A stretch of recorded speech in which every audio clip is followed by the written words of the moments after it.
സ്വബോധത്തോടെ എൻ്റെ അനന്തും ഇങ്ങനെ ചെയ്യില്ലെന്ന് എനിക്കറിയാം. ഈ മനസ്സ് തെറ്റിക്കാൻ ആരാ നിങ്ങളുടെ കൂടെയുള്ളത്? ആ സുധാകർജിയോ? അതോ ഇനി പുതിയ ഫ്രണ്ട്സ് വല്ലതും ആയോ? വലിയ കോടികളുടെ പ്രൊജക്റ്റും സിനിമയൊക്കെ ആവുമ്പോഴത്തേക്കും സ്വപ്നങ്ങളുടെ വലിപ്പമൊക്കെ അങ്ങ് കൂടുമായിരിക്കും. പക്ഷെ ഈ ചെറിയ ചെറിയ സ്വപ്നങ്ങളും ഒക്കെ ആയിട്ട് ഇവിടെ ഞാനും നമ്മുടെ 2 പിള്ളേരും എങ്ങനെ ജീവിച്ചുകൊണ്ടിരുന്നെന്ന് നിങ്ങൾക്കൊന്ന് അന്വേഷിക്കായിരുന്നില്ലേ? അനന്തൻ എന്താ പറ്റിയേ? എന്തെങ്കിലും മനസ്സിലുണ്ടെങ്കിൽ എന്നോട് പറ. മനസ്സ് മുഖത്ത് നോക്കി പറയണം. നീയോ ആഗ്രഹിക്കുന്നതാ എന്റെ അവസാന വാക്ക് കേട്ട് നിനക്ക് പോണം. നിന്റെ സൗകര്യത്തിന്, നിന്റെ ജീവിതത്തിന്. അനന്തു എന്തൊക്കെ പറയുന്നേ? അനന്തൻ എന്താ ചെയ്തത്, എന്താ പറഞ്ഞതെന്നൊക്കെ എനിക്കും അറിയാം, എല്ലാവർക്കും അറിയാം. പക്ഷേ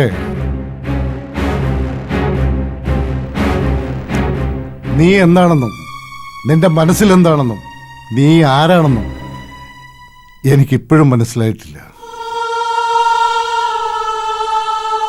18-20 വർഷമായി, 2 പതിറ്റാണ്ട് നീ എൻ്റെ ഭാര്യയായിരുന്നു, എൻ്റെ 2 കുഞ്ഞുങ്ങളുടെ അമ്മയായി.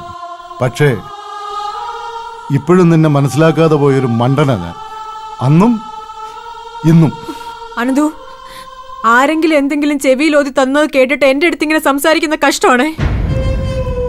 കഷ്ടമാണ്. അനന്തന്റെ കാര്യങ്ങൾ അറിയാവുന്നവരെല്ലാരും പറയുന്ന ഒരു വാക്കാണ്, കഷ്ടം തന്നെയാണ്. അനന്തൻ കഷ്ടത്തിലാണ്, അനന്തൻ കടത്തിലാണ്.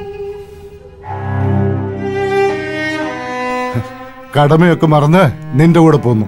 അതാ എന്റെ മിസ്റ്റേക്ക്. പക്ഷേ നീ ഒരു വലിയ മിസ്റ്റേക്കാണെന്ന് അന്ന് എനിക്ക് മനസ്സിലാക്കാൻ പറ്റിയില്ല. നാട്ടുകാരുടെ മുമ്പിൽ നീ ഒരു വലിയ താരമായപ്പോ നിന്റെ മാനം രക്ഷിക്കാൻ വേണ്ടി ഞാൻ കുറെ ഓടിയതാ. പക്ഷെ ഇപ്പൊ എനിക്ക് മനസ്സിലായി, മനസ്സിലാകേണ്ടതെല്ലാം മനസ്സിലായി. ദൈവം എനിക്ക് കാണിച്ചു തന്നു. അനന്തു, അനന്തു എന്തൊക്കെയാ പറയുന്നേ? എന്തറിഞ്ഞിട്ടായി പറയുന്നേ? ആ വീഡിയോ അതിൽ കാണുന്നതൊക്കെ സത്യമാണെന്നാണോ അനന്തു എന്റെ അടുത്ത് പറയുന്നേ? ആണോ? ആണോന്ന് ചോദിച്ചാ ഞാൻ ഒരു തവണയെ കണ്ടിട്ടുള്ളൂ. കണ്ടവനും കൂടെ കിടന്നവനും ഒക്കെ പുറത്തു വന്നിട്ടുണ്ട്. എനിക്ക് അവനെ അറിയണ്ട, നിന്നെ അറിയണ്ട. എനിക്ക് വേണ്ടത് എന്റെ സമാധാന, എന്റെ കരിയറാ.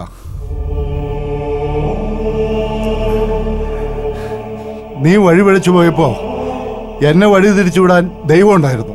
എന്നെ സ്നേഹിക്കുന്നവരുണ്ട്, എന്റെ കുടുംബമുണ്ട്, എന്റെ കൂടപ്പിറപ്പുണ്ട്.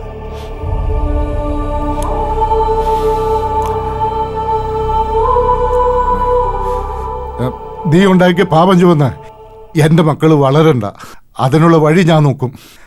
അത് പറയാനാ ഞാൻ വന്നത്. നിന്നെ രക്ഷിക്കാനും നിന്നെ സംരക്ഷിക്കാനും ഒരുപാട് പേരുണ്ടല്ലോ.